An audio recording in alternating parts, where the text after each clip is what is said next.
Hello, നമസ്കാരം. പലരും പറഞ്ഞു അല്ലേ? എന്നെ ഞാനൊന്ന് പരിചയപ്പെടുത്താം. ഞാൻ ഉമ്മർ, കോഴിക്കോട് കൊടുവള്ളി അടുത്ത് കേപ്പോത്ത് പഞ്ചായത്തിൽ പന്നൂര് സ്വദേശം. പിന്നെ ആദ്യമായിട്ട് എന്റെ സംസാരം കേൾക്കുന്ന ആളുകൾ ഒന്ന് കൈപ്പൊതി.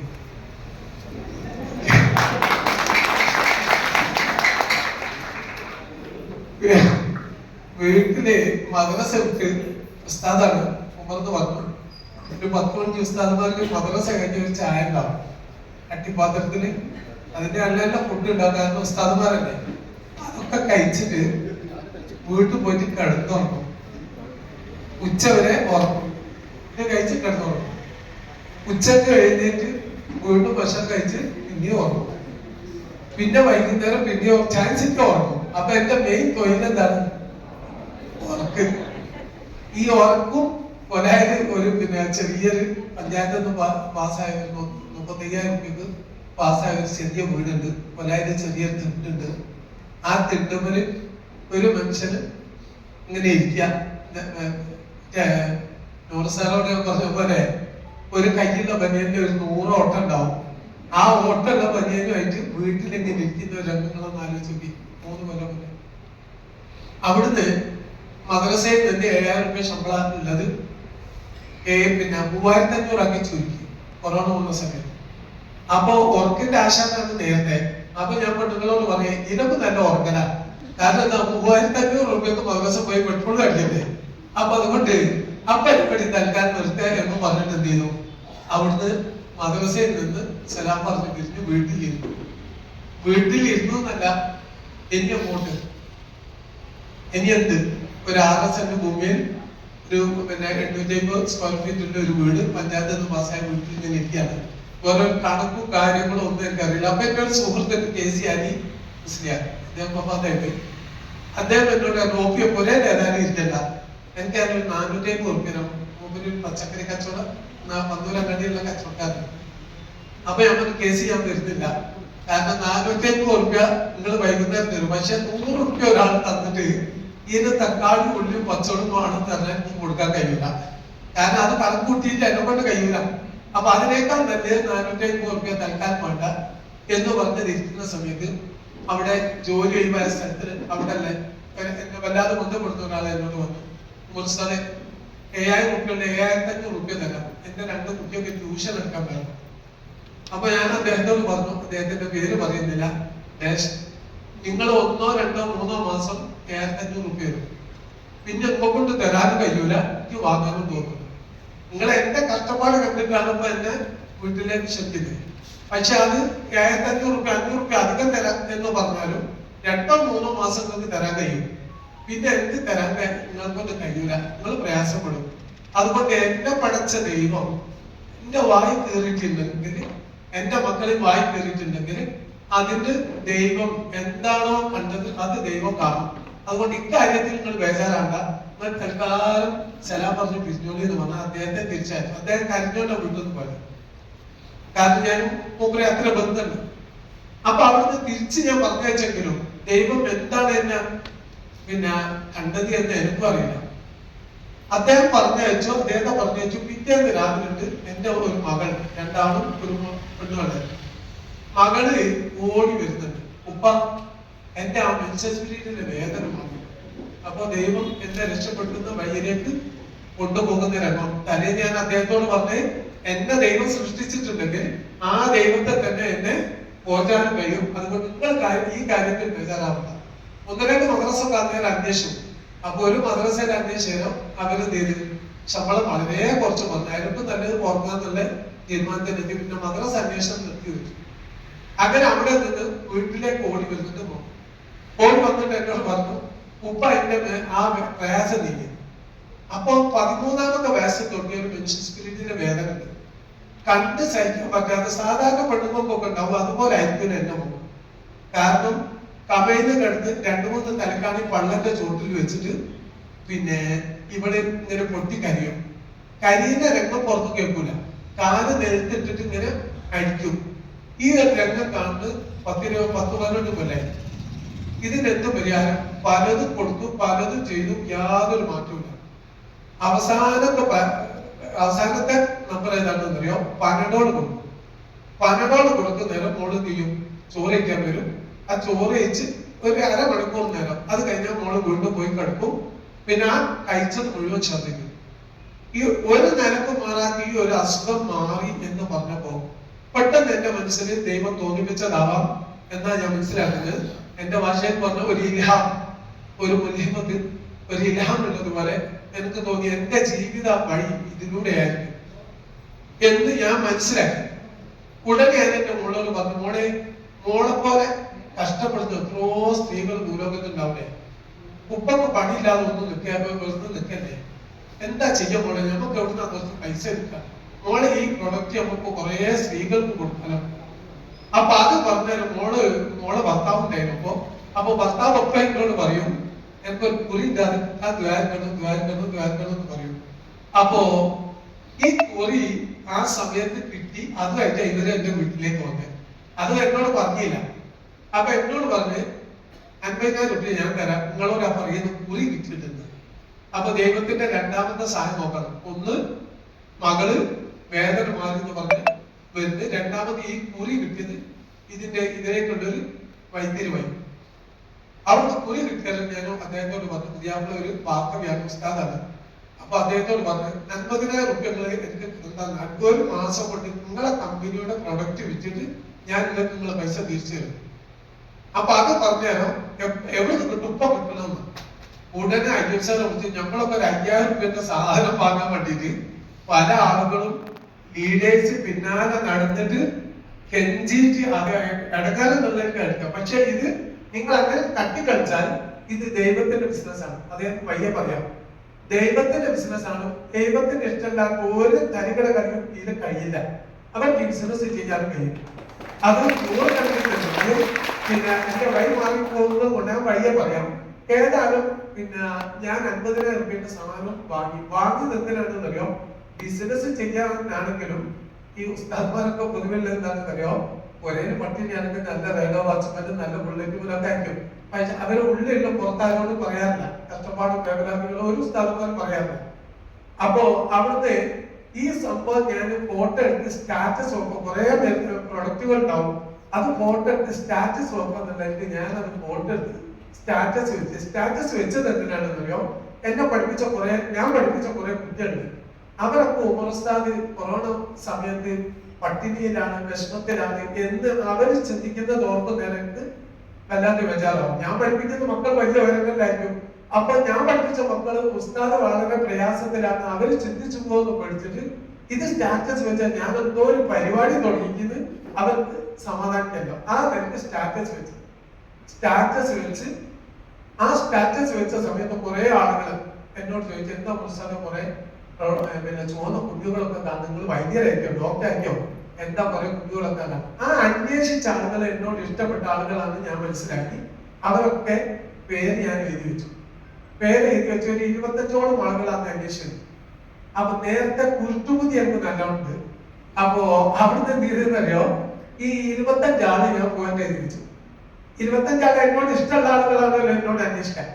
ആ പേര് എഴുതി വെച്ചു. ഞാൻ എന്ത് ചെയ്തു? ഒരു 4 ദിവസം 5 ദിവസം കഴിഞ്ഞ ശേഷം എന്റെ പ്രിയപ്പെട്ടവർക്ക് ഒരു തുറന്നതാണ് എന്ന് പറഞ്ഞിട്ട് ബ്രോഡ്കാസ്റ്റ് പോയി.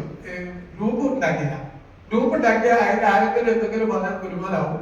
അതിന് പഠിച്ചിട്ട് ചെയ്ത് ബ്രോഡ്കാസ്റ്റ് എഴുതിയിട്ട് ഈ 25 ആൾക്ക് മെസ്സേജ് ആക്കി. അപ്പൊ ബ്രോഡ്കാസ്റ്റ് നമ്മളെ നമ്പർ അവരുടെ ഉണ്ടായാലും അവർക്ക് കിട്ടും. ആദ്യം ഞാൻ ചെയ്ത എന്റെ നമ്പർ അവരുടെ ഉണ്ടെന്ന് ഉറപ്പ് വരുത്താൻ വേണ്ടി ഒരു ഫ്ലവർ അടിച്ചു, അസ്സലാമു അലൈക്കും അയച്ചു.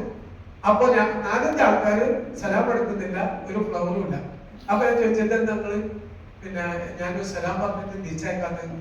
അപ്പൊ ആ നമ്പർ സേവ് ചെയ്തിട്ടില്ല. എന്താ നമ്പർ സേവ് ചെയ്തിട്ട് എന്ന് പറഞ്ഞാൽ അവർക്കൊണ്ട് സേവ് ചെയ്തിട്ട് അതിന് ശേഷം ഈ എന്റെ പ്രിയപ്പെട്ടവർക്ക് ഒരു തുറന്ന കത്ത് എന്ന് പറഞ്ഞിട്ട് ഈ കത്ത് ഞാൻ മനസ്സിലായിരുന്നു. ജോലിയൊക്കെ ഒഴിവായി വീട്ടിൽ ഒത്തിട്ടിരിക്കാണ്. എനിക്ക് ജീവിതത്തിൽ ഹലാലായ ദൈവത്തിന് ഇഷ്ടപ്പെട്ട രീതിയിൽ ഒരു ബിസിനസ് ചെയ്യണം എന്ന അതിയായ ആഗ്രഹമുണ്ട്. അപ്പോഴാണ് ഈ ഒരു അവസരം എന്റെ മകള് എന്നിലൂടെ വന്നതും സംഗതികളൊക്കെ പറഞ്ഞ് വിശദമായ കത്ത്. ഈ കത്ത് നോക്കാൻ എങ്ങാണ്ടോ ഗൂഗിളില് പിന്നെ പറയും എന്നിട്ട് നീ എന്നറിയോ അതിങ്ങനെ ടൈപ്പ് ചെയ്തില്ലല്ലോ, എഴുതാനൊക്കെ ഉണ്ടാവില്ല.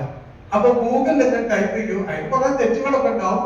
തെറ്റുകളിലൊക്കെ തിരുത്തി വായിക്കേണ്ട പോലെ നിർവാഹം ഒക്കെ ഉണ്ടാക്കി തിരുത്തി അയക്കാനാവില്ല. കുറെ തെറ്റ് പെണ്ണുങ്ങളോട് ചോദിക്കും, ഇവിടെ എന്താ എതിർക്കുക, ഇവിടെ എന്താ എതിർക്കുക. ഒരു അടുക്കളാന്റെ പണിയിലാണെങ്കിൽ ചിലപ്പോ അതിനൊന്നും സമയം ഉണ്ടാവില്ല. തെറ്റുകൾ സംഭവിക്കുന്ന എനിക്ക് വിഷയം ഏതാ. ഞാനത് എഴുതി, ആ എഴുതിയ സമയത്ത് 2-3 ആൾക്കാർ എന്നോട് ചോദിച്ചു, പ്രശ്നം എന്താണ് വിഷയം, ഞങ്ങൾക്ക് മോളെ അതേ പ്രശ്നങ്ങളില് കുറെ പിന്നെ എന്റെ ഭാര്യയുണ്ട്, വൈഫുണ്ട്, പലരും ദസ്തീർപ്പുള്ളവരുണ്ട്, അവർക്കൊക്കെ അയച്ചു കൊടുത്തയച്ച എല്ലാവർക്കും 100% മെസ്സേജ് ഉണ്ട്.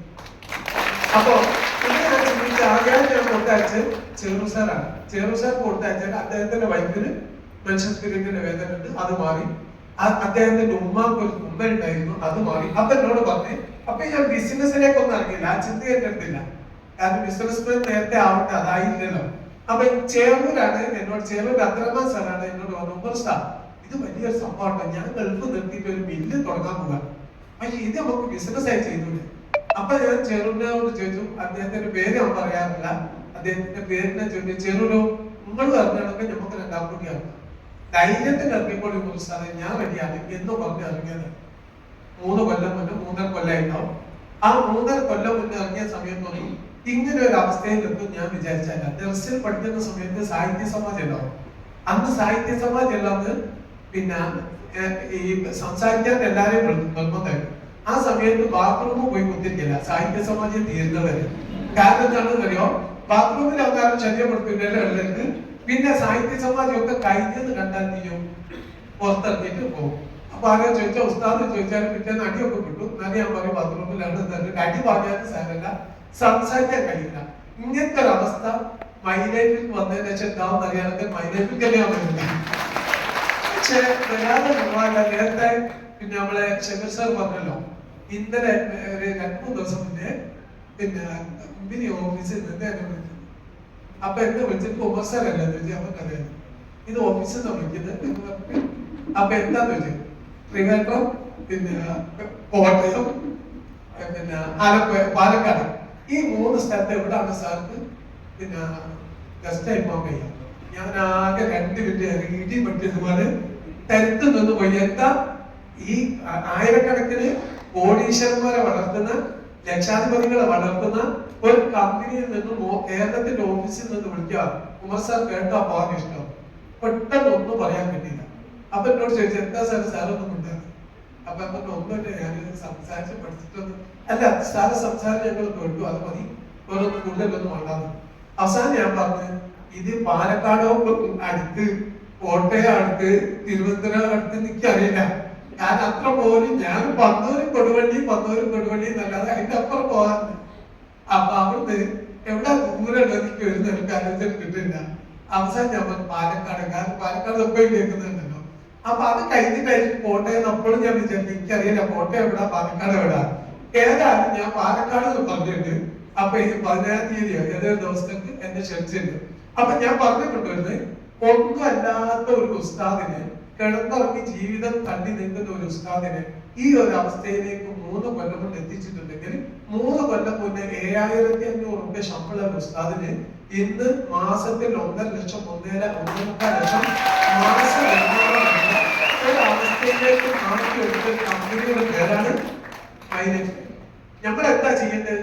ഇതിന് ഈ വിജയം ഞാൻ മനസ്സിലാക്കുന്നത് എന്താണെന്ന് അറിയാം. ഈ മൈലൈഫിലേക്കുള്ള വിജയം ദൈവത്തിന് ഇഷ്ടപ്പെടാത്ത ഒന്നും മൈലൈഫ് ചെയ്യാൻ കഴിയും. ശ്രദ്ധിച്ചോന്നാവും, ഞാൻ പലപ്പോഴും ശ്രദ്ധിക്കാം. മൈലൈഫിൽ ഒരുപാട് ഫസ്റ്റ് ഞാൻ ചിന്തിച്ചത്, സ്റ്റേജിൽ വരുന്ന ആളുകളൊക്കെ ഫസ്റ്റ് പറയുന്ന എന്നെ കൊണ്ടുവന്ന അപ്ലൈ ലീഡർക്ക് നന്ദി. രണ്ടാമത് പറയുന്നതാ, എന്നെ ഇതിലേക്ക് എത്തിച്ച ദൈവത്തിന് നന്ദി. ദൈവത്തിന് നന്ദി പറയുന്ന ഏത് കച്ചവടം, ബാക്കിയുള്ള ഏത് കച്ചവടങ്ങൾ ചോദിച്ചോളും, അവർ പറയും എന്റെ അങ്ങനെ പോണ്, തള്ളി നീക്കി പോണ്, ഒന്നുമില്ല, കഷ്ടപ്പാട്, ഒരു പ്രയാസം, ആരെങ്കിലും ഒരാൾ വിഷമം പറഞ്ഞു. അപ്പൊ ദൈവം ചെയ്തു തരുന്ന നിയമത്തുകൾ അറിഞ്ഞ്, എന്റെ ഭാഷയിൽ പറഞ്ഞ നിയമത്തുകൾ, അനുഗ്രഹങ്ങൾ, അതിന് നന്ദി പറയുന്ന ഒരു ടീമാണ് മൈലൈഫിലെ അടി മുതൽ കൂടി വരെ എല്ലാവരും. അപ്പൊ ദൈവത്തിന് ഇഷ്ടപ്പെട്ട ഒരു സംഭവമാണ് ദൈവത്തിന്റെ നന്ദി പറയാം. അതിന് സത്യത്തിൽ പറഞ്ഞ ഉസ്താദന്മാർക്ക് അലഹമില്ല ദൈവത്തിന്റെ സ്തുതി. എന്നാൽ ദൈവത്തിന്റെ സ്തുതിക്കുന്ന ഒരു ബിസിനസ് ചെയ്യില്ല. നശിച്ചു പോകില്ല, അവര് നഷ്ടപ്പെടുക, അവർക്ക് നഷ്ടം ഉണ്ടാവില്ല.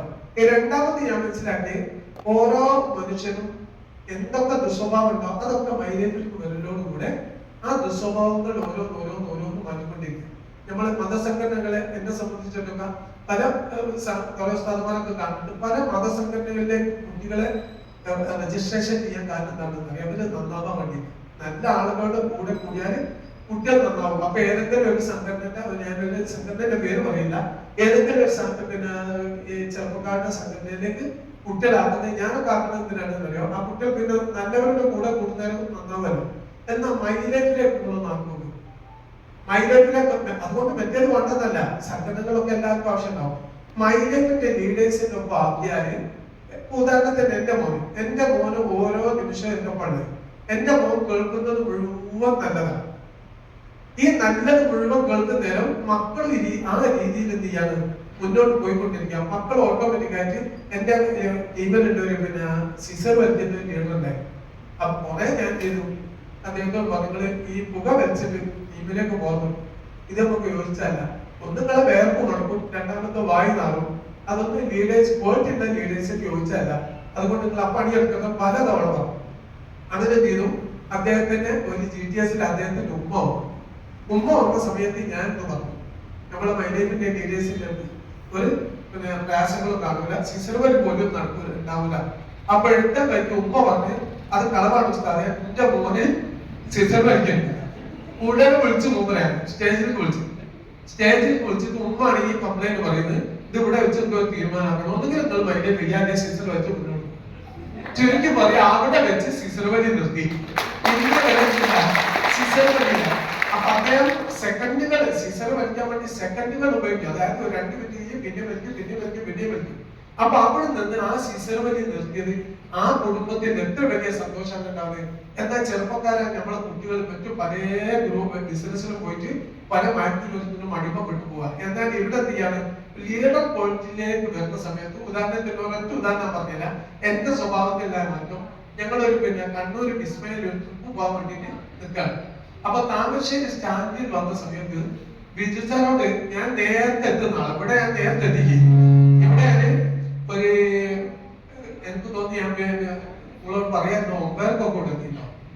കാരണം എനിക്ക് നേരത്തെ വരണം, എന്റെ സിസ്റ്ററാണ്. അപ്പം ചെയ്തെന്നറിയോ, പിന്നെ അവിടെ ഞാൻ നേരത്തെ പുറത്ത് തുടങ്ങി വന്നു.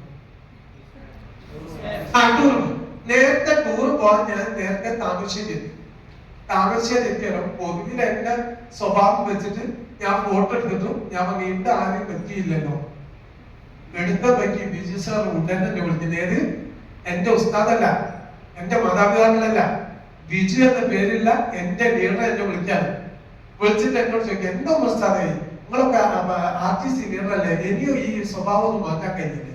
ഞാൻ എന്ത് തെറ്റാ ചെയ്ത് നിങ്ങൾ പറയാം, ഇവിടെ ആരെയും കാണുന്നില്ലല്ലോ, ഈ ഒരു ഫോട്ടോ അയച്ചിട്ട് വിട്ടു.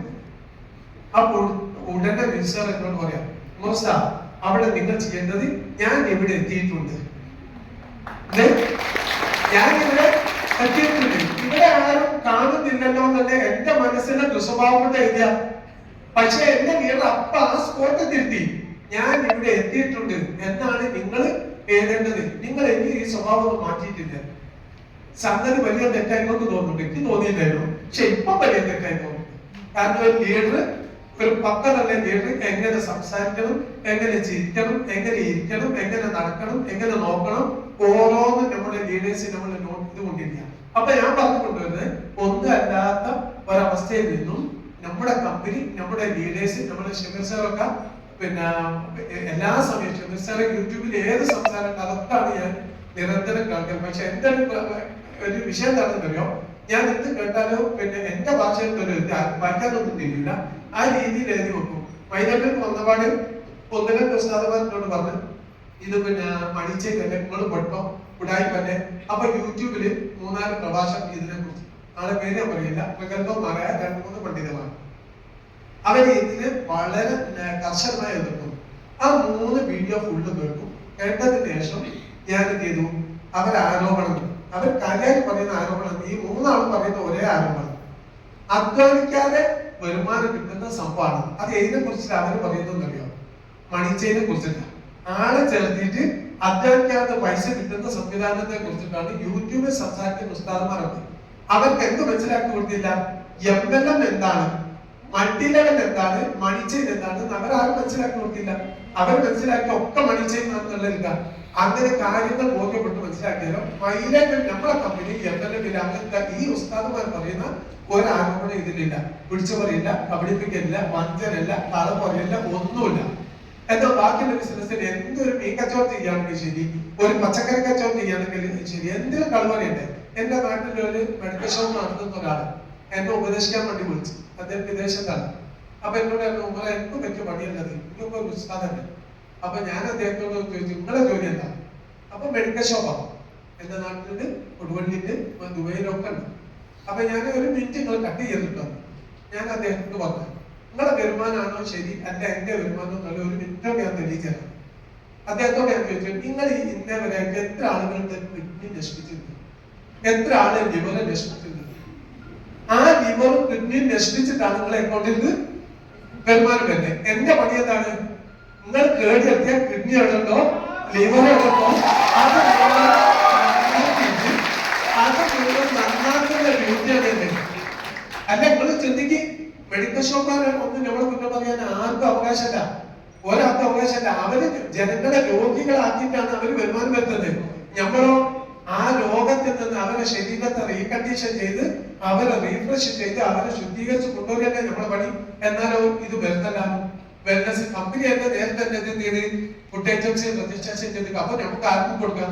പിന്നെ ഇതിന് കളവ് പറയണ്ട. അത് ഏത് ബിസിനസ് ആണെങ്കിലും മദ്രസ ജോലി ചെയ്യുന്ന സമയത്തൊക്കെ എന്നെ പലപ്പോഴും ചിന്തിച്ച ഈ സംവിധാനം ഒഴിവാക്കണമെന്ന് പലപ്പോഴും ചിന്തിച്ചിട്ടുണ്ട്. കാരണം എന്താണെന്ന് അറിയാം, 6ക്ക് ബെല്ലടിക്കും. ഞാൻ അവസാനിപ്പിക്കാണ്. 6ക്ക് ബെല്ലടിക്കും. പക്ഷെ ചിലപ്പോ ഞാൻ നേരെ പറഞ്ഞ് 6:35 40 ആവും. പക്ഷെ അന്നേരം അവിടെ പട്ടികയിൽ ഒപ്പിടണം. ഒപ്പിടൽ എത്ര? 6:30. ഞാൻ എത്തുന്ന എത്തിക്കാം 6:35 40 ആവും. 2 മിനിറ്റ് 3 മിനിറ്റ് ഒക്കെ ആവും.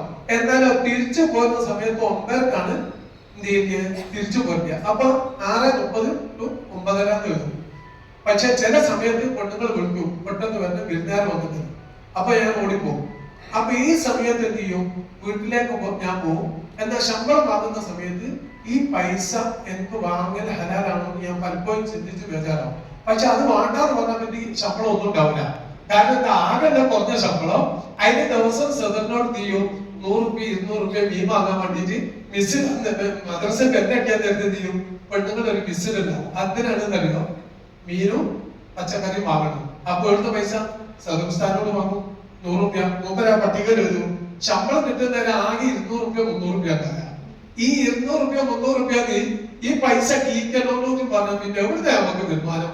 അപ്പൊ അത് കൊണ്ടൂല. പക്ഷെ എന്റെ മനസ്സിൽ എന്റെ മനസാക്ഷിക്ക് അതെന്തില്ല, ഉൾക്കൊള്ളുന്നില്ല. കാരണം ഒരു 5 മിനിറ്റ് വൈകി ആ ഒപ്പിട്ടിട്ട് ആ ശമ്പളം ഞാൻ വാങ്ങുന്നത് ദൈവത്തിനോട് ഞാൻ മറുപടി പറയേണ്ടി വരുമെന്നുള്ള വലിയ പേടിയുണ്ടായിരുന്നു. അപ്പൊ അതുകൊണ്ടാണ് അവർ ഒരു കളവും പറയാണ്ടാതെ, ഒരാളെ പറ്റിക്കാതെ, ഒരാളെ വഞ്ചിക്കാതെ, ഒരാളെ പ്രയാസപ്പെടുത്താതെ ഈ ബിസിനസ് മുന്നോട്ട് കൊണ്ടുപോവാം. നമ്മൾ എന്ത് ചെയ്യണം? വളരെ എവിടെ ഉണ്ടെങ്കിലും ആരോട് ഞാൻ എപ്പോഴും പറയുന്നത്, കാണുന്നവരോ മരിച്ച ഒരാളും ശരി, കല്യാണം ഒരാളും ശരി, ബസ്സിലാണെങ്കിലും ശരി, കാണുന്നവരോട് മുഴുവൻ പറയാം. ഞാൻ ഇതിലേക്ക് വന്ന് ശരിയാണെന്ന് ബോധ്യപ്പെട്ടാലും ഞാൻ പലരോട് പറഞ്ഞു എനിക്ക് ഇതിൽ ഭ്രാന്തടി. കണ്ടവരെ മുഴുവൻ ഞാൻ കടിച്ചു. പക്ഷെ അന്ന് കുറഞ്ഞ ആളുകൾക്ക് ചെറുതൊക്കെ ഭ്രാന്തടി, പക്ഷെ ബാക്കിയുള്ളവർക്കൊന്നും ഇതില്ല ഭ്രാന്തടി. എന്റെ പോലെ എന്റെ മോന് ഞാൻ അന്ന് കടിച്ചു. പക്ഷെ ഒന്ന് ഭ്രാന്തടിയില്ല. ഇപ്പൊ കഴിഞ്ഞ ആഴ്ച 3 ആഴ്ച ആയിട്ട് ഭ്രാന്തടിക്ക്. ഇപ്പൊ ഓർമ്മയോ കത്തിയിട്ട് ആകെ പറന്ന് നടക്കാൻ. രാവിലെ രാത്രി ഉറക്കില്ല. സുബീന്റെ മുന്നേ എഴുന്നേറ്റ് 3 കൊല്ലം കഴിഞ്ഞതിന് ശേഷമാണ് ഞാൻ ചെയ്യുന്ന ജോലി മണ്ടത്തരാണെന്നും ഉപ്പയുടെ ബിസിനസ് ആണ് യഥാർത്ഥ ബുദ്ധിമാൻ ചെയ്യുന്ന ബിസിനസ് എന്ന് ഒരു 3 കൊല്ലം കഴിഞ്ഞതിന് ശേഷം ഓർപ്പടാ ഭ്രാന്തടിയെ. എന്നാലും അന്ന് കാഴ്ച പലർക്കും അന്ന് ഭ്രാന്തടി വരുമ്പോ RTC-യിലും പിന്നെ STC-യിലും ഒക്കെ ഉള്ള ഒരു വലിയ കേരളത്തിൽ അറിയപ്പെട്ട ഒരു മഹാപണ്ഡിതണ്ട്. അദ്ദേഹത്തോട് ഞാൻ വൈദ്യത്തിലേക്ക് വന്നെങ്കിലും എന്ത് സംശയം ഉണ്ടെങ്കിലും അദ്ദേഹത്തോട് ചോദിക്കാം. അത്യാവശ്യം മതപരമായി അറിവില്ല. അദ്ദേഹത്തോട് ഞാൻ വന്ന് ദാരിമി ഉസ്താദെ, ഞാൻ ഇതിലേക്ക് ഉസ്മാൻ ദാരിമിന്റെ ഒക്കെ പ്രിയ സുഹൃത്താണ്. അപ്പൊ ദാരിമി ഉസ്താദെ, ഞാൻ ഇതിൽ ഒരു MLM multi level marketing business ഉണ്ട്, കുഴപ്പമൊന്നുമില്ല. അപ്പൊ എന്നോട് മുർസ നിങ്ങൾ അതിന്റെ പ്ലാനൊക്കെ ഒന്ന് അയച്ചിരുന്നു. അയാൾ നേരത്തെ മണിച്ചേനൊക്കെ എതിർത്താണ്. അപ്പൊ അദ്ദേഹത്തോട് ചോദിച്ചു. അദ്ദേഹം 1 മാസം ഇത് പഠിച്ചിട്ട് എന്നോട് പറഞ്ഞു, ഉമർ ഉസ്താദ് പിന്നെ ഇത് പക്ക കച്ചവടം, ഇത് ആരോടും പറയാം, ആർക്കും കൊടുക്കാൻ. ഇത് മണിച്ചേനല്ല, ഏതായിരിക്കും ഒരു ഐഡിയ എടുക്കുന്നത്. അതിന് മുമ്പത്തെ ഒരു ഐഡിയ ഉണ്ട്. ഇന്ന് അദ്ദേഹം STC റാങ്കിലേക്ക് വൈകുന്നേരം STC റാങ്കിലേക്ക് കയറാം. അദ്ദേഹം കുഞ്ഞിന്റെ ബിസിനസ് എങ്ങനെ, അദ്ദേഹം പേസ്റ്റും സോപ്പും തലേ പോക്കി നടക്കല്ല. അദ്ദേഹത്തിന്റെ സിസ്റ്റത്തിൽ അദ്ദേഹത്തിന്റെ റൂമിൽ മേശപ്പുറത്ത് തീയും ഒരു കഴിഞ്ഞ പ്രാവശ്യം കമ്പനിയിൽ പേസ്റ്റ് 2-3 ഉണ്ടാവും. അപ്പോ പലരും നിക്കാഹിന് അദ്ദേഹത്തിന്റെ സദസ്സിലേക്ക് പലരും റൂമിലേക്ക് പലരും വിളിക്കാൻ വരും. അതുപോലെ തന്നെ മരണവാർത്ത അറിയിക്കാൻ വരും. ആ സമയത്തൊക്കെ പല സ്നേഹിതന്മാരും വരും. അപ്പൊ മേശപ്പുറത്ത് കാണുന്നവർ ചോദിക്കും, ഉസ്താദ് എന്താ ഇതിങ്ങനെ കഫക്കെട്ടുള്ളതാണ്, ഇത് എനിക്ക് കൊറോണ വന്ന സമയത്ത് കൊറോണ ഉണ്ടായിരുന്നു, അന്ന് എന്നെ രക്ഷപ്പെടുത്തിയ പ്രൊഡക്റ്റ് ആണ് കവചപ്രാശം. പിന്നെ പേസ്റ്റ് പല്ലുവേദന, മുളമിക്ക്, ഇതൊക്കെ നല്ല സംഭവമുണ്ട്. അപ്പൊ എന്ത് ചെയ്തു, ഈ വന്ന ആൾക്കാർ പറയും, ഉസ്താദെ അത് നിർത്തി തരും, നിങ്ങൾ വേറെ വാങ്ങിച്ചോളി. അപ്പൊ ആയിക്കോട്ടെ, അത് നിങ്ങൾ കൊണ്ടുപോയിക്കോളി എന്ന് പറയും. എന്നിട്ട് മൂപ്പൻ കട്ടിട്ടോട്ട്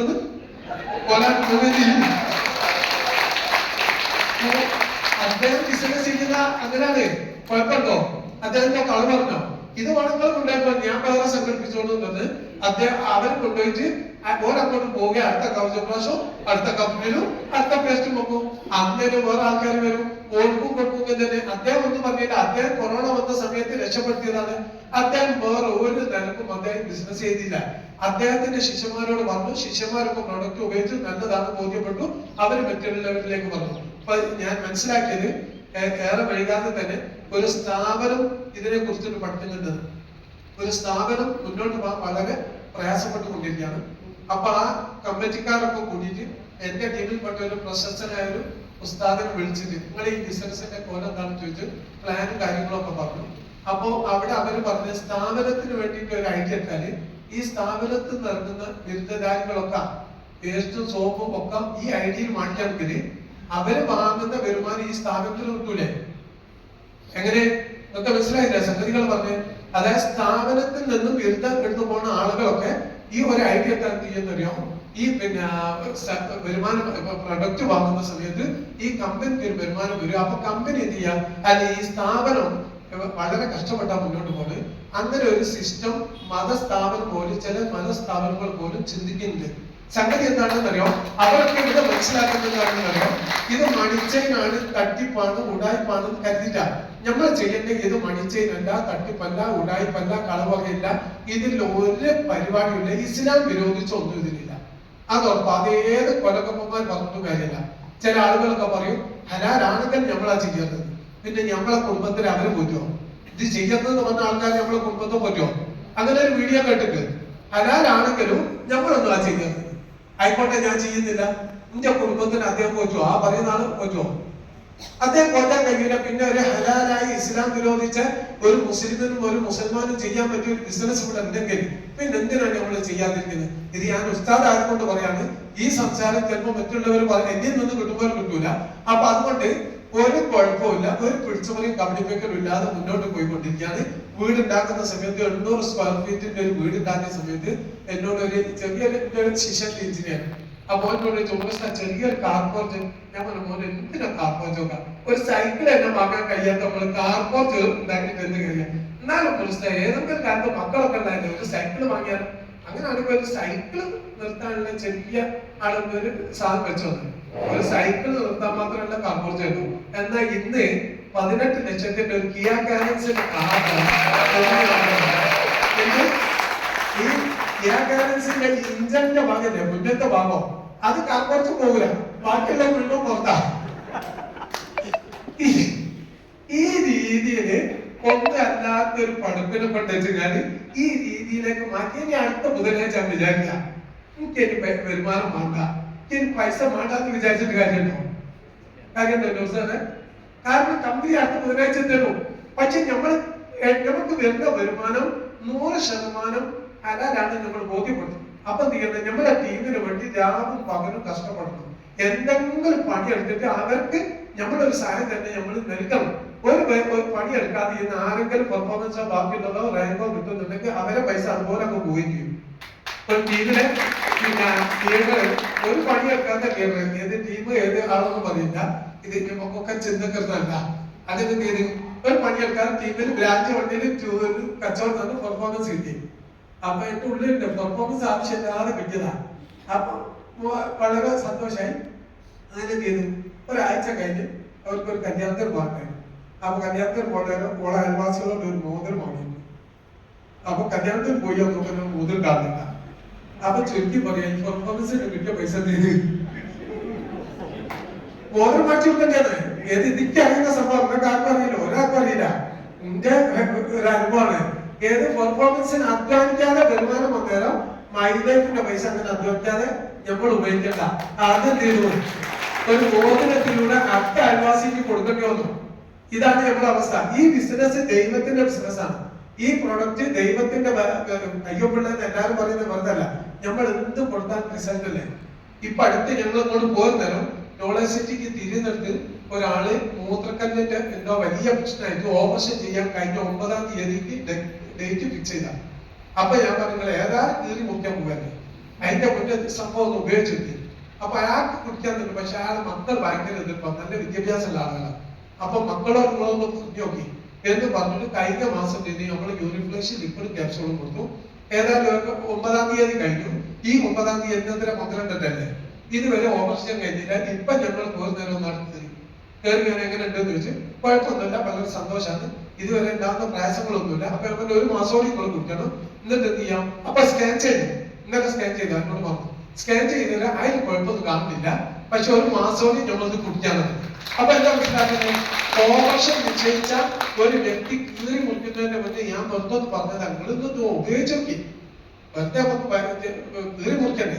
ചുരുക്കി പറയാം, അത് ഓപ്പറേഷനിൽ നിന്ന് കഴിച്ചില്ല. ഇന്നിപ്പോ അദ്ദേഹം പറഞ്ഞത് കഴിഞ്ഞ നാളോ ടെസ്റ്റ് ചെയ്താലും കുഴപ്പമൊന്നും കാണുന്നില്ല. അപ്പൊ ഞാൻ പറഞ്ഞു ഒരു മാസോടി കുടിക്കണം, ഇത് മാറി നല്ല കുടിക്കാതിരിക്കരുത് എന്ന് പറഞ്ഞു പോകുന്നുണ്ട്. ചുരുക്കി പറഞ്ഞാൽ ഞാൻ മനസ്സിലാക്കുന്നത് എത്രയാണ്? ദൈവം ഉമ്മ പ്രസവിച്ചത് മുതൽ മരിക്കുന്നതിനിടെ നമ്മളൊക്കെ, അമ്മ പ്രസവിച്ച് മരിക്കുന്നതിനിടെ നമ്മളൊക്കെ ജീവിച്ചു പോകും. എന്നാൽ ഒരു ചികിത്സ ഞാൻ പഠിച്ചില്ല. എന്റെ ഒരു ജ്യേഷ്ഠന്റെ വലിയ ചികിത്സയില്ല, ആ കൊടുപടിയൊക്കെ അറിയപ്പെട്ട ആള് എല്ലാത്തിനും. അപ്പൊ തീരെ അങ്ങനത്തെ ഒരു പരിപാടി ഞാൻ പഠിച്ചില്ല. പക്ഷെ ദൈവം എന്നെ തെരഞ്ഞെടുത്തു. ഇനി മരിക്കുന്നതിനിടയിൽ കുറെ ആയിരങ്ങളെ കൊണ്ടിരുന്ന് വരുമാനം വരുന്നു, കുറെ ആയിരങ്ങളുടെ രോഗം മാറണം. അതിന് നിന്നെ കാരണക്കാരനാക്കി ദൈവം നേരത്തെ കണക്കാക്കി. സത്യത്തിൽ ഞാൻ ഭാഗ്യവാനാണ്. ആയിരക്കണക്കിന് ആയിരക്കണക്കിനൊന്നും പറഞ്ഞാൽ പോരാ, 10,000-കണക്കിന് ആളുകളുടെ രോഗം മാറ്റാനും 10,000-കണക്കിന് കുടുംബത്തിലേക്ക് അക്കൗണ്ടിലേക്ക് വരുമാനം വരുത്താനും ദൈവം എന്നെ തെരഞ്ഞെടുത്തു എന്നുള്ളതാണ് ഞാൻ ഏറ്റവും വലിയ ഭാഗ്യം കണ്ടത്. എന്റെ 2,10,000 ഒന്നുമല്ല, 2,10,000 നമുക്ക് കിട്ടും. ഇപ്പൊ 1.5 കൊല്ലം കഴിഞ്ഞു. പിന്നെ എനിക്കൊന്നൊരു 1.5 കൊല്ലത്തിന്റെ 2 കൊല്ലാവാനല്ല, സ്ഥിരമായിട്ട് പെർഫോമൻസ് കിട്ടാണ്. പെർഫോമൻസ് ഞാൻ ഒരു പണിയെടുക്കില്ല, സ്ഥിരമായിട്ട് പെർഫോമൻസ് എല്ലാ ആഴ്ചയും കിട്ടാണ്. കഴിഞ്ഞ മാസം കിട്ടിയിട്ട് ആദ്യമൊക്കെ അവസാനത്തെ ആഴ്ച കിട്ടല്. ഇപ്പൊ ഒരാഴ്ച 2 ആഴ്ച മുന്നിട്ടിട്ടാണ് എനിക്ക് ചെയ്യുന്നത് പെർഫോമൻസ് കിട്ടുന്നത്. ഇത് ഞാൻ എന്റെ ടീമിനോട് പറയല്ല, ഓട്ടോമാറ്റിക് ആയിട്ട് നല്ല ഡോക്ടർ, ആയുർവേദിക്കിനെ കുറിച്ച് അറിയുന്ന ആളുകളൊക്കെ, ഡോക്ടർമാര്, MBBS-കാര്, പോലീസ് ഉദ്യോഗസ്ഥന്മാര്, ഇവരൊക്കെ നമ്മളെ ടീമിൽ വന്നേരോ അവരൊക്കെ ബിസിനസ് ചെയ്തു. നമുക്ക് വരുമാനം ഓട്ടോമാറ്റിക് ആയിട്ട് വരും. ഇപ്പൊ കഴിഞ്ഞ ആഴ്ച എടക്കര ഞാൻ വീട്ടിൽ പോയി. എടക്കര ഒരു വീട്ടിൽ പോയ ഒരു കോടീശ്വരന്റെ വീട്ടിലാണ്. അദ്ദേഹത്തിന്റെ ഡൈനിങ്ങല്ല, വേറെ പുറത്തുള്ള ലിവിംഗ് റൂമില്ലേ, ഇത്ര വലിപ്പമുണ്ട്, ഇത്ര അല്ലെങ്കിലും ഇതിന്റെ പകുതി ഉണ്ട്. ഒരു വലിയ റൂമ, വലിയൊരു വീട്. അവിടെ പോയി എന്തിനാ പോയതെന്ന് അറിയാം? പ്ലാൻ പ്രസന്റേഷന് ഞാനും എന്റെ ലീഡറും കൂടി പോയി. അവിടെ എത്തിയതാരാന്നറിയാം? വലിയ വലിയ ഉദ്യോഗസ്ഥന്മാര്, ബാങ്ക് ഉദ്യോഗസ്ഥന്മാര്, കാര്യപ്പെട്ട ചെറുപ്പക്കാര്, വലിയ, അതായത് ഇയാള് വലിയൊരു കോടീശ്വരനാണ്. ഇയാള് കുറെ പാവങ്ങളെ കുറെ ആളുകൾ സഹായിച്ചിട്ടുണ്ടാവും. അവരോടൊക്കെ പറഞ്ഞു, ഇയാൾ ഇത്ര ഇതിൽ ഇറങ്ങിയെന്നറിയോ? അയാൾക്ക് പൈസക്ക് വേണ്ടിയിട്ടില്ല. അയാൾ നിസ്കരിക്കുന്നേരം ഇരുന്ന് നിസ്കരിക്കാനാണ് കസാലയിലിരുന്ന്. അയാളെ കസാലയിൽ ഇരുന്ന് നിസ്കരിക്കുന്നത് ഒഴിവാക്കിയപ്പോ ശരിക്കും ഇരുത്തി നിൽക്കുകയും ചെയ്യുന്നുണ്ട്. ആ ഒരൊറ്റ നന്മ കൊണ്ട് ഇന്നെപ്പോലെ കുറെ ആളുകൾ കസാലയിൽ ഇരുന്ന് നിസ്കരിക്കുന്നുണ്ടാവും. ഓർക്ക് ഇതൊരു വരുമാനം ആയിക്കോട്ടെ, ഒരു ബിസിനസ്സും ആയിക്കോട്ടെ, രോഗം ആയിക്കോട്ടെ എന്ന് കരുതി അദ്ദേഹത്തിന്റെ ടീമിൽ വന്ന 10-25-30 ആൾക്കാരുണ്ട്. ആ 30 ആള് ഈ ബിസിനസ്സിലേക്ക് വരികയാണെങ്കിൽ ഞാൻ എവിടുത്തെ നിങ്ങൾ കൂടി ഇങ്ങനെ ചെറുപ്പക്കാർ വരുന്നുണ്ട്. MBBS ഡോക്ടർമാർ, 2 MBBS ഡോക്ടർമാര്, ഒരു MBBS ഡോക്ടർ, മലപ്പുറത്തുള്ള ഡോക്ടർ സ്ഥിരമായിട്ട് അവരെ ക്ലിനിക്കിൽ നമ്മളെ പ്രൊഡക്റ്റ് ഉണ്ടാവും. അതൊക്കെ മനസ്സിലാക്കും. അപ്പൊ ഈ രീതിയിൽ നല്ല ഒരു ബിസിനസ് ഏത് അടിത്തട്ടിലുള്ള ആളുകൾക്കും. പിന്നെ എന്നോട് വന്ന ഒറ്റ കാര്യം പറഞ്ഞ് അവസാനിപ്പിക്കാൻ സമയമായിട്ടുണ്ടാവും. അതായത് എന്നോട് വന്നപാടെ എന്റെ നാട്ടിൽ പെട്ട ഒരാളുണ്ട്, MLM ഒക്കെ ചെയ്ത് അയാള് ചെറുപ്പത്തിൽ ഞാൻ ചെറുപ്പത്തില് നേരത്തെ കണ്ടിട്ട് സൂട്ടും കോട്ടും ഇട്ടിട്ടാണ് പന്തൽക്കൂട് പോകാൻ. ഓനോട് ഞാൻ ചോദിച്ചല്ല ഈ ഞാൻ ഇങ്ങനെ ബിസിനസ് നോക്കിയില്ല. അപ്പൊ എന്നോട് നിങ്ങൾക്ക് വേറെ പണിയില്ലേ? ഇതൊക്കെ നേരത്തെ വന്ന ആൾക്കാര് ഐഡിയസ്റ്റ് ആളുകൾ ഓർക്കൊക്കെ കിട്ടിപ്പോകും. നമ്മളൊന്നും ഇതിൽ കളിച്ചിട്ടൊന്നുമില്ല. ഞാനൊന്ന് കുറെ വായിച്ചതാണ്. ഞാൻ ഈ പ്ലാൻ പറയാൻ പോയതാണ്. ഞാൻ എന്നോടൊന്ന് അഭിപ്രായം ചോദിക്കാൻ പോയത. ഏതായാലും അവിടെ നിന്ന് എഴുതുന്നറിയോ, അവൻ എന്നോട് പറഞ്ഞു, എന്നെ നിരുത്സാഹപ്പെടുത്തി എന്നോട് പറഞ്ഞു, ഇങ്ങനെ കുറെ നമ്മൾ ചെയ്യുന്നത് അത് നേരത്തെ വന്നവർക്ക് രക്ഷപ്പെട്ടു പോകും. നമ്മൾ കുഞ്ഞിനൊന്നും ഒരു മാർഗമില്ല. അതെന്നെ വല്ലാതാക്കി. നേരത്തെ വന്നവർക്ക് രക്ഷപ്പെടാൻ പറ്റും. അപ്പൊ അങ്ങനെ എന്റെ ഉത്സാഹം നിങ്ങളെ നെഗറ്റീവ് ആക്കിയാണ് ഇത് ആർക്കും രക്ഷപ്പെടാം. അവിടെ നിന്ന് എനിക്കൊരു കത്തലില്ല. നിങ്ങൾ കാണുമല്ലോ, ഏതായാലും എന്റെ leaders Ayyub sir, Shahid sir, Rabi sir അവരൊക്കെ NTC ആകുന്നതിന് മുന്നേ ഞാൻ NTC ആയി 6 മാസം മുന്നേ. അപ്പൊ അതിന് മനസ്സിലാക്കാണ് 6 മാസം മുന്നേ അയ്യൂബ് സാർ, ഞാൻ അയ്യൂബ് സാറെ ചെറുതാക്കാന്റെ അയ്യൂബ് സാറെ എന്റെ NTC ആക്കിയത്. അത് നിങ്ങൾ മനസ്സിലാക്കണം. ഞാൻ സ്വന്തം NTC ആകുന്നല്ല, എന്റെ ലീഡർ എന്നെ തള്ളി എന്നെ വളർത്തി NTC ആക്കി. അപ്പൊ എന്നെ മനസ്സിലായി നേരത്തെ വന്നവരുടെ ബിസിനസ് ആണത് അല്ല, ആത്മാർത്ഥമായി ഏറ്റെടുക്കുന്നവരുടെ ബിസിനസ് ആണ്. നമ്മളെ മൈൻഡിൽ ഒരു ഐഡിയ എടുത്തിട്ടുണ്ട്, ഞാൻ എടുത്തിട്ട് ഒരേ പോയി കിടന്നുറങ്ങിയാൽ നടക്കില്ല. കാരണം ബീച്ചിലാണ്, ഞാൻ എല്ലാ ദിവസവും ബീച്ചിൽ പോകും. ബീച്ചിൽ പോയിട്ട് എന്ത് ചെയ്യും, പേസ്റ്റ് ആയിട്ട് ഇങ്ങനെ വിറ്റ് നടക്കും, തലവരെ നടക്കും. അപ്പൊ കഴിഞ്ഞ ഒരാഴ്ച മുന്നേ പേസ്റ്റ് ആയിട്ട് ഒരാളോട് സംസാരിക്കാം. അയാൾ നമ്മളെ മക്കാറാക്കണ്ട്. ഞാൻ എന്താ വെച്ചാൽ ഒരു പേസ്റ്റ് കൂടെ ഉപയോഗിച്ചിട്ട് നല്ലതാണ് എന്നൊക്കെ പലതും പറഞ്ഞിട്ടുണ്ട്. അങ്ങനെ ഒന്നും ചെയ്യേണ്ട ആവശ്യമില്ല. പക്ഷെ എന്റെ മനസ്സിലുള്ള കിബിറ് പോകാൻ വേണ്ടിട്ട് ഞാൻ ചെയ്യുന്ന ഒരു പണിയാണ്. അയാൾ പറയാൻ എന്നെ മക്കാറാക്കി, അതൊന്നും ഞാൻ മൈൻഡ് ചെയ്തില്ല. ഇയാളായിട്ട് ഇങ്ങനെ സംസാരിച്ചുകൊണ്ടിരിക്കുന്നേരോ ഏതോ ടീമിലെ മൈലേജിൽ പ്രവർത്തിക്കുന്ന ഒരാൾ എന്നോട് ചോദിച്ച് ഈ മാസ്ക് ഒക്കെ ഇട്ടു, നിങ്ങൾ NTC അല്ലേ? അതെ, നിങ്ങൾ പേസ്റ്റ്, ഞാൻ ചോദിച്ചു പേസ്റ്റ് NTCക്ക് വിറ്റൂടെ? അപ്പൊ അത്ഭുതപ്പെട്ടു. മൈലേജിൽ ഐഡിയ എടുത്ത് സിൽവർ ആക്കി. പക്ഷെ ലീഡർ എന്ത് പറഞ്ഞിട്ട് വിളിച്ചിട്ട് ഒന്നിയില്ല, ഫോൺ എടുത്തില്ല. ഇന്ന് മുതൽ ഞാൻ മൈലേജ് ചെയ്യാൻ തീരുമാനിച്ചു. അപ്പം തന്നെ ലീഡർക്ക് സെൽഫി എടുത്ത് അയച്ചു. ലീഡറോട് പറഞ്ഞു ഞാൻ ഇന്ന് മുതൽ മൈലേജ് ചെയ്യാൻ. ലീഡർ എന്നെ വിളിച്ചു. എന്താ കാരണം? ഞാൻ ബീച്ചിലൂടെ പേസ്റ്റ് വിറ്റ് നടന്നത്. എന്തിനാ നമ്മള് പഠിക്കുന്നത്? പേസ്റ്റ് നല്ലതല്ലേ? ആളുകളുടെ വായിലെ വായുനാറ്റം, പല്ലുവേദന, മോണവീക്കം, രക്തം വരിക, പല്ലിന്റെ പുളിപ്പ്, പല്ലിന്റെ കറ, ഇതിനൊക്കെ നല്ലതല്ലേ? ഇത് നമ്മൾ കൊടുക്കണ്ടേ? നമുക്ക് സത്യമാണെന്ന് ബോധ്യപ്പെട്ടത്. സത്യമാണെന്ന് ബോധ്യപ്പെട്ടിട്ടുണ്ടെങ്കിൽ ഉറക്കത്ത് പോലും പറയാം, ഇതാണ് എന്റെ ഇത്രയും പെട്ടെന്ന് ഞാൻ NTC റാങ്കിലെത്തിയതും എന്നെ പോലെ ശ്രമിച്ചത്. അതുകൊണ്ട് മടിയന്മാരായി കുത്തിരുന്നാൽ എന്ത് ചെയ്യും? ആ കുത്തിരിപ്പുണ്ടോ? നമ്മളെ ഷെമീർ സാറും കൂടെ അതിനെ വിടാതെ നമ്മളെ കൊണ്ടുവന്ന് ലീഡേഴ്സിനൊപ്പം കൂടി വളരെ സത്യസന്ധമായി ലീഡേഴ്സ് എന്ന് പറയുന്നു ഹാജർ അല്ലെങ്കിൽ ഹാജർ. എന്റെ അയ്യൂബ് സാർ പറയാണ് എന്നോട് നട്ടുച്ചക്ക് ഒരു ചൂട്ടും കത്തിച്ചിട്ട് മേപ്പാട് ശുദ്ധമ്പത്തേരി അങ്ങാടി കൂടി നടക്കണമെന്ന് ഇപ്പൊ ഫോൺ ചെയ്ത് പറഞ്ഞാൽ ഞാൻ നടക്കും. അല്ല ചെല്ലാനൊന്നുമില്ല, ഞാൻ നടക്കും. അപ്പൊ എന്തിനാണ് ആരെ ചോദിച്ചാൽ എന്നോട് എന്റെ വീട്ടിൽ പറഞ്ഞു അയ്യൂബ് സാർ എനിക്ക് ശുദ്ധമ്പത്തേരി കൂടി ചൂട്ട് കത്തിച്ച് എടുക്കാറുണ്ട്. അപ്പൊ ആരെന്നോട് ചോദിച്ചു നിങ്ങൾക്ക് ഭ്രാന്താണോന്ന് ചോദിച്ചാൽ ഞാൻ പറയും അതെനിക്ക് അറിയില്ല, അയ്യൂബ് സാറോട് ചോദിക്കും. എന്നോട് അയ്യൂബ് സാർ പറഞ്ഞു. ആ രീതിയിൽ തമാശല്ല. നമ്മള് വലിയ ഇതിന് വിദ്യാഭ്യാസം ഉള്ളവർക്ക് ലേശം കിബിറ് കൂടുന്ന അഭിപ്രായം. അത് ശരിയാണ്. വിദ്യാഭ്യാസം ഇല്ലാത്തവർക്ക് ഒന്നും ചിന്തിക്കാനില്ല. എന്നെ പോലത്തെ വിദ്യാഭ്യാസം ഇല്ലാത്തവർക്ക് ഒന്നും ചിന്തിക്കാനില്ല. പക്ഷെ വിദ്യാഭ്യാസം ഉള്ളവരെ ചിന്തിക്കാം, ഞാനെങ്ങനെ അങ്ങനെ ചെയ്യാം, ഞാനെങ്ങനെ ഒരു അന്തമില്ലാത്ത ഉമർസ്ഥാന്റെ കീഴില് മൂപ്പര് ഫോളപ്പിനനുസരിച്ച് ഞാൻ നിൽക്കാം, അയാൾക്ക് ഇന്റെ അത്ര വിവരമില്ലല്ലോ, അങ്ങനെ ചിന്തിക്കുന്നവർ ആ കുത്തിക്കലുണ്ടാവും. അതൊക്കെ പൊരേലൊരു കൊട്ടേല് ആണ് കൂട്ടി വെച്ചേക്കാം.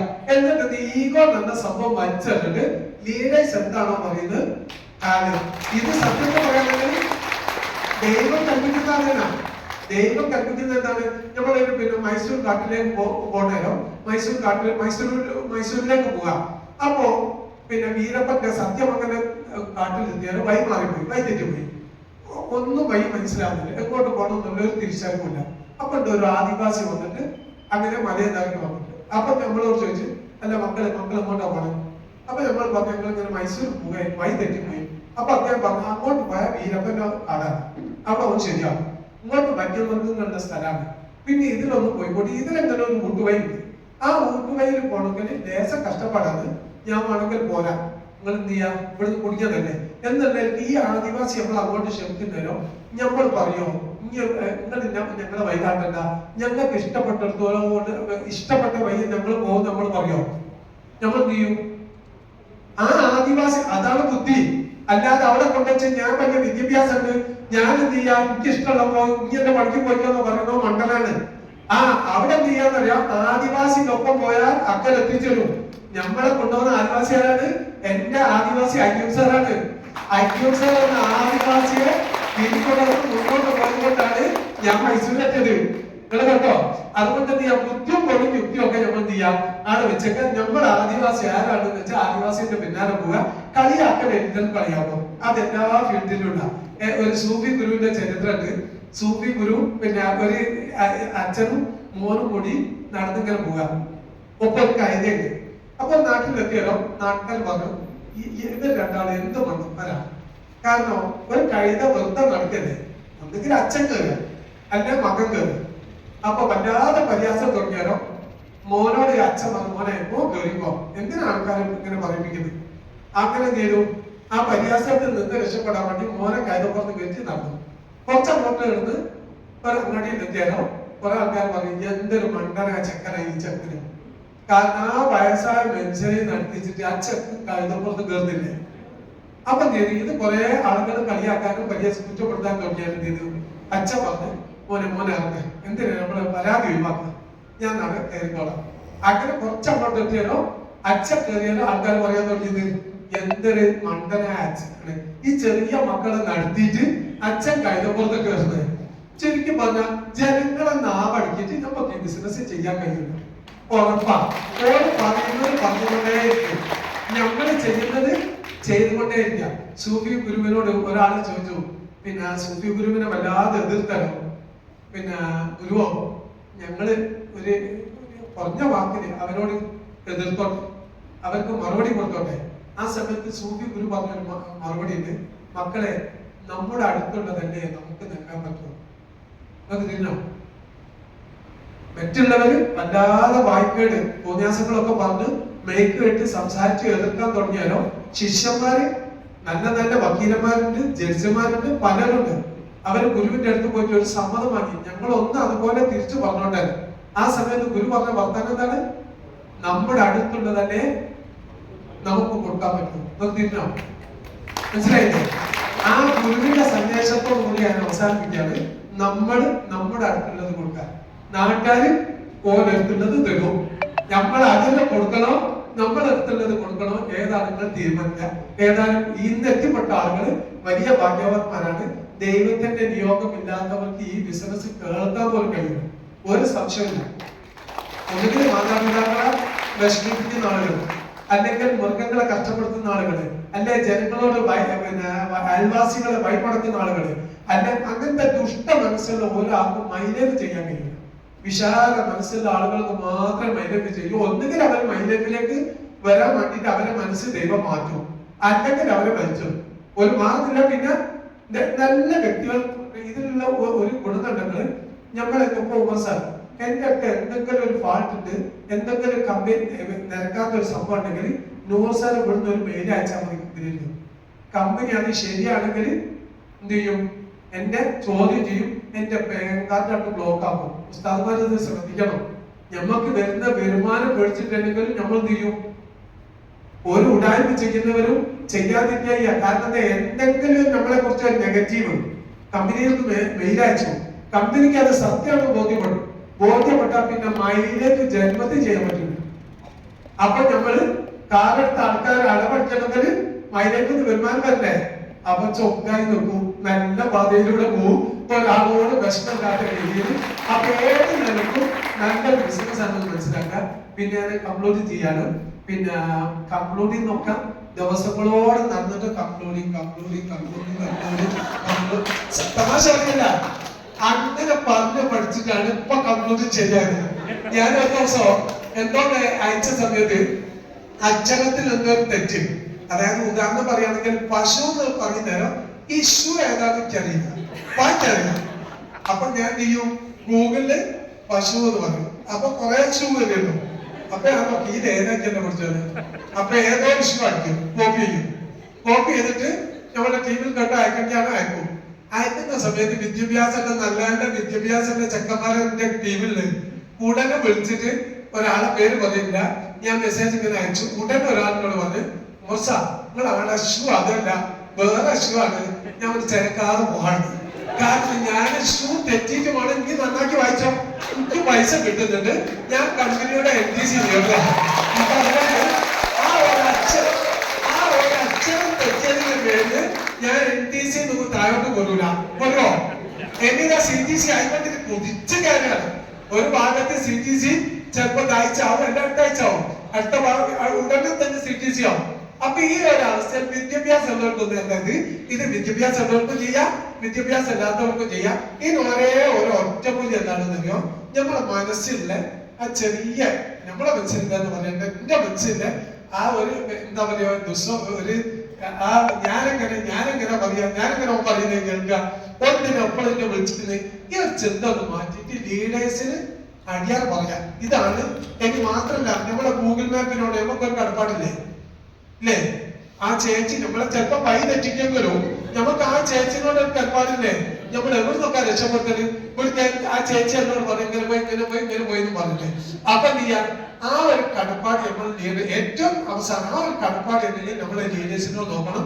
ഈ തൊള നോക്കുന്ന കണ്ടു ഒരിക്കലും ശുദ്ധ മനസ്സിൽ നിന്ന് എപ്പോഴും ശുദ്ധ സംസാരം വരും, ദുഷ്ട മനസ്സിൽ നിന്ന് എപ്പോഴും ദുഷ്ടത വരും. അപ്പൊ നിങ്ങളുടെ നാവിലൂടെ ദുഷ്ടത വരുന്നത് ലീഡേഴ്സിനെ കുറിച്ച് കുറ്റം പറയാണ്, അല്ലെങ്കിൽ കണ്ടതിനെ കുറിച്ചിട്ട് മോശം പറയുകയാണെങ്കിൽ എന്ത് മനസ്സിലാക്കുക? എന്റെ ഓഫീസ് ഒന്ന് ക്ലിയർ ആക്കണം എന്ന് മനസ്സിലാക്കാം. നല്ലത് മാത്രം പോസിറ്റീവ് മാത്രം കണ്ട് സംസാരിക്കുന്നേരം അവരുടെ മനസ്സും ശുദ്ധമാവും. അപ്പൊ നമ്മൾ ഏത് കൂട്ടത്തിലാ പെടേണ്ടത് തെറ്റാൻ നമ്മൾ തീരുമാനിക്കാം. ഏതായാലും ഞാൻ കൺക്ലൂഡ് ചെയ്യാണ്. ഈ മീറ്റിംഗ് ഇവിടെ നമുക്ക് GTS പറഞ്ഞത് എന്താ മിഥുൻ സർ, അതുപോലെ തന്നെ MC ചെയ്തത് മനോജ് സാർ അല്ലെ? മനോജ് സാർ അല്ലേ?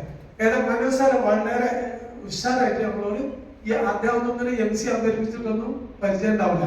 പക്ഷേ മൈലേജിലൊക്കെ വന്ന് ലീഡേഴ്സ് ഉന്തി കയറ്റി കൊണ്ടുവന്ന് അവതരിപ്പിച്ചു ഭംഗിയായി തുടക്കം മുതൽ അവസാനം വരെ നമുക്ക് MC കൈകാര്യം ചെയ്തു. അതുപോലെ തന്നെ മിഥുൻ സാറെ ഞാൻ ആദ്യമായിട്ട് കാണാണ്.